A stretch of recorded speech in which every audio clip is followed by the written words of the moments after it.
Hello, everyone. Benjamin Lindsay here, managing editor at Backstage.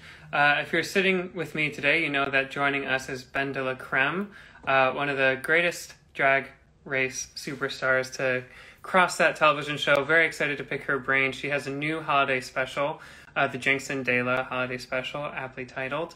So we'll be talking about that. We'll be talking about her taking the reins on co-writing, on directing, and on just building this now legendary drag persona as a multi-hyphenate creator. Obviously, Backstage is all about that creative space. So let's pick her brain on how she gets it done. I am just going to keep an eye out for her in our audience. And Ben, I see you there. I was just going to invite you to join. 1 second.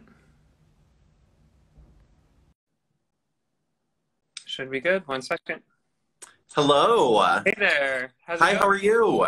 Good, I'm good. It's nice to meet you. I'm Ben from Hi, Backstage. Ben. I love that name. It's got such Yeah. a lilt to it. Thanks. Ditto, yeah. The feeling's mutual. But I've been a fan of yours for so long, so this is great to chat with you a bit. And I was so pleasantly surprised by how much I loved this holiday special. It's so well executed. The jokes are airtight, bulletproof with you and Jinx. So I guess just for starters, you obviously created this thing while in COVID. How did it all come together for you? And yeah, just tell us the quick intro on how it started. Yeah, well, it was a pretty wild process, that's for sure. Jinx and I have been doing holiday tours together for the last couple of years. And so we were slated to do our third year of our tour, which goes through the US and the UK, and it's just been getting bigger and bigger, and we were getting prepped and super excited about it. And then obviously when the world shifted drastically, we had to figure out what we were gonna do in the new universe we're living in. So initially Jinx and I really just started talking about recording the live stage show and sort of putting it out there, you know, a streaming version, which we're seeing a lot more of, people getting creative about getting theater content out there. But pretty quickly, we kind of made the shift from that feeling like a good idea to, I've always really, like, I love live theater, and I've done live theater for a long time, and I really adore it. But I feel like live theater is live theater, and I feel like film is film, and I feel like they're different mediums, and they work for different reasons in different ways. So, so after kind of mulling it over for a couple of days, we really shifted gears, and we're just like, if we're gonna make a movie, let's make a movie, you know? So it was a really, really crazy undertaking.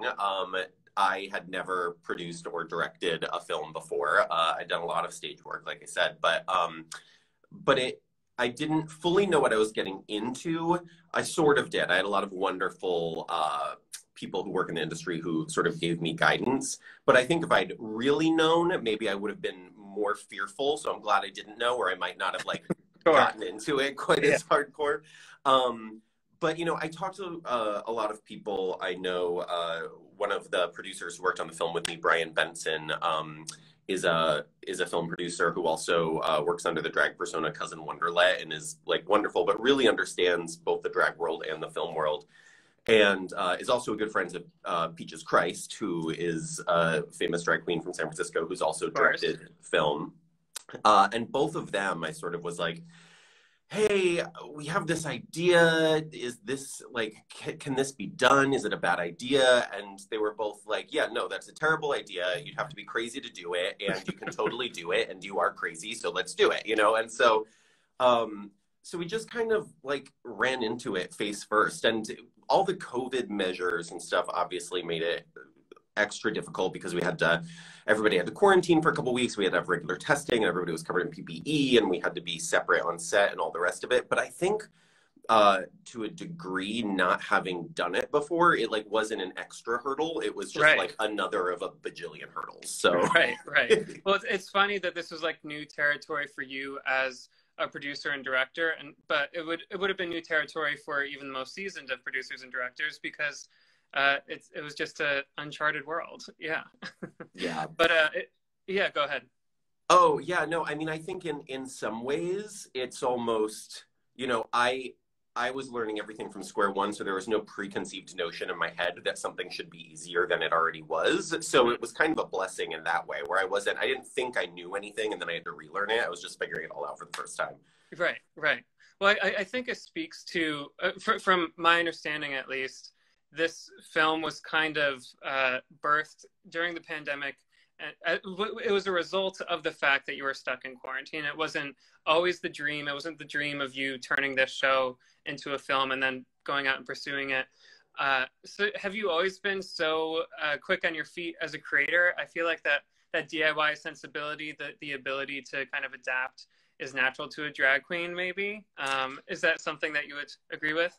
I think so. Yeah. I mean, I kind of always think of it that way. You know, I mean, I feel like drag queens are sort of uniquely equipped to roll with punches because, you know, if we look at a pre-drag race drag landscape, it's all about just being in sort of not ideal circumstances, trying to make something look flashy and fancy and fun.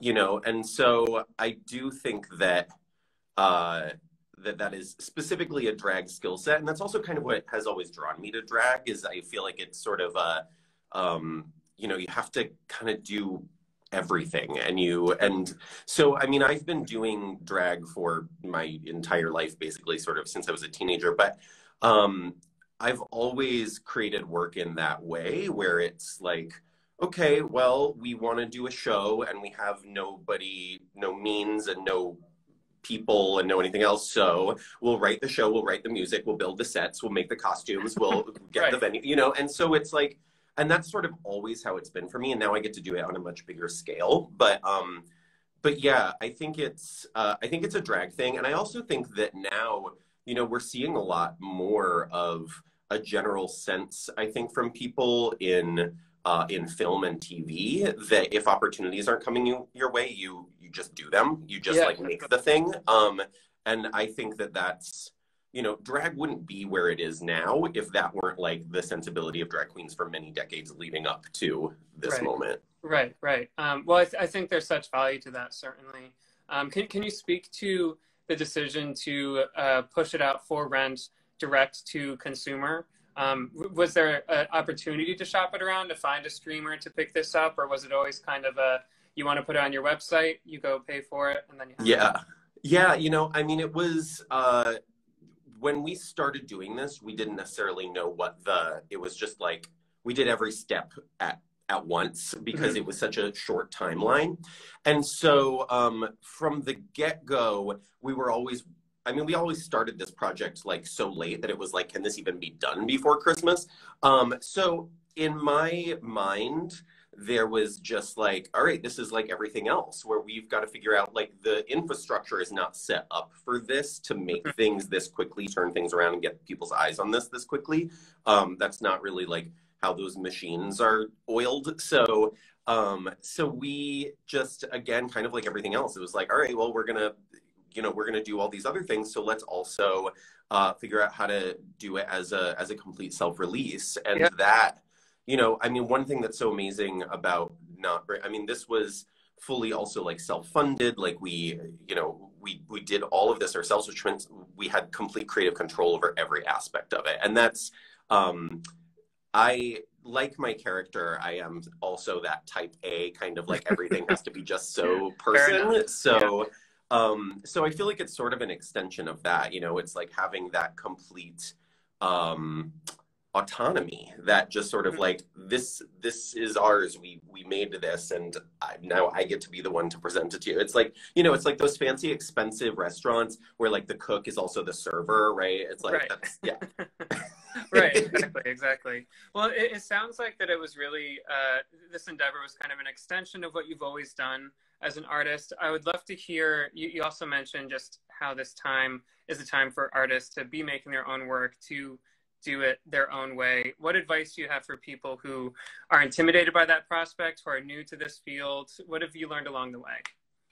I think that that fear goes hand in hand with success. I think that if you are concerned that if you're not like fearful about something, then you like you know, you're maybe not pushing yourself that hard. It's like anything that's kind of an endeavor worth taking on is scary, and if you're like waiting for it not to feel scary, you're never going to do it, you know. Right. Right. So I think that you know, for me, this really was like learning an entire medium while I was doing it, and it's kind of the best way to do it. I mean, surround yourself with really smart, talented people who know a lot more than you know. I was very, very lucky that there were so many people who were so experienced in the film industry who really were excited to hop onto this project. You know, really aiming sort of you know, as a first-time filmmaker, I was like really Brian Benson, actually, who I mentioned earlier, one of the producers with me on this, really encouraged me to, you know, like find people who know more about what they're doing than you do, have people who can like help you execute the vision and elevate it.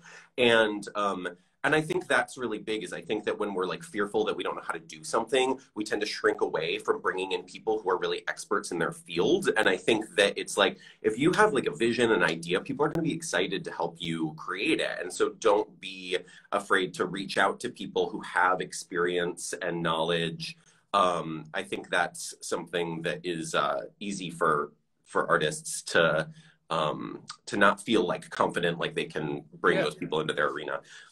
So yeah, I mean, I would basically say, like, if you're fearful, that's a sign that you're probably on the right track. Go for it. You know, get a bunch of like awesome people in your corner. And if you're afraid that they're like above where you're at, then great. That means they're the right people. It's like I feel like follow the fear. It's like that's where that's where the magic is, at the end of that path. Yeah, I love that. I love that. And you have you mentioned the collaborators that were new on the technical side of things. You couldn't ask for a better collaborator than Jinx as well. You've been working together for years at this point. Can you give me a peek into what the writing process looks like? Are you writing each other's jokes? How do you do the music? Just what's the collaboration like, and what makes it special for you? Yeah, well, you know, Jinx and I have been working together for a decade. We, both of us, were working in Seattle before either of us was on Drag Race, and and I actually went to see a live show that she was doing, and it was like she was just out of college, and I was producing a lot of theater work, and like cabaret work in Seattle at the time. I went to see a show that this like college student drag queen I'd heard about was doing. It was at 4 o'clock in the afternoon for free in a Starbucks. And I like popped over to the Starbucks with my friend, and there was just like 10 folding chairs set up. And it was like Jinx in like a thrift store dress, and Major Scales, who's her partner, who also wrote a ton of the music for this, for the Jinx and Dale holiday special. He's with like a standing keyboard. I'm like, what is this going to be? I sit down. The two of them proceed to blow me so far out of the water that I turn to my friend. And I'm like, if I don't start casting her in my stuff, we're going to be enemies. So like, we have to start working together now. Right. So I cast her in my Christmas show 10 years ago. So that was our first time working together. And I think that, you know, for a long time with both Jinx and I, there was kind of like a respect for the other. I think we both have a similar hustle. And I think we really light a fire under each other, where it's like my strengths and her strengths sort of counter each other. And so we really encourage each other to keep sort of moving things further. And I think in working together over so many years, I think it's really elevated our work individually. But, you know, so we worked in a lot of these sort of larger shows. I would cast her in things, but when we started with this, it was the first, when we started with the tour 3 years ago, it was the first time that we'd really co-written something together. And it was definitely a little bit of a process getting into that vibe, because I am a very like solitary writer for the most part when I write my own work or when I write plays or whatever. And she is very improvisational. Like her, the work she does with Major Scales is brilliant, but it's like they sort of work it out in almost like bullet points, and then it like fills in on stage in this way that's like brilliant, but it's not like I write the commas before I ever step foot on stage, you know? So figuring out like how we found the middle ground of what our voices were in this new medium was really interesting. And the first year, it definitely was like a lot of push and pull, but we sort of shut ourselves into a room for like a month and just like, you know, typed, read stuff to each other, did dialogue, improv, wrote down what we said, kind of like found it that way. And I would say that after that first year and touring for the month of December together, we were so in each other's heads that by the time we sat down to write this screenplay, it is so natural for us to write for each other. Like a lot of Jinx's filthiest material is actually written by me, which is super fun because I never get to write that stuff for my character. Yeah, so like A Gay and a Stranger, which is like a really, really, it's like not even innuendo. It's just, it's like a single entendre, and it's so filthy, and so I got to write that for her, and that is like such like a fun expression, but I just like totally understand what her character can get away with and what she can say. And it's the same for me. Like half the time, you know, when I look at dialogue that's in this film, I can't even remember who wrote what. So we're really like in each other's heads at this point. Yeah, I mean, it's not often that Dela can be singing about getting gingerbread or anything like that. So you get to flex that muscle a little bit. Yeah. Well, as a final question for you, it sounds like you've learned a lot going through this. You've always been a multidisciplinary artist as a drag queen.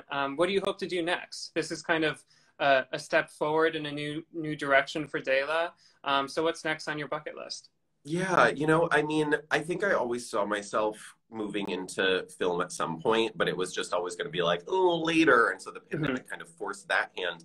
But now that it's happened, I mean, I was just, my partner was actually just describing this scenario before of like his friend who has multiple children now. And when she was pregnant with her first child, she was like, I hate being pregnant. I'm never having another kid. And then when she like was getting ready to give birth, she was like, hate being pregnant, never having another kid. Like a couple days after, hated it, never doing it again.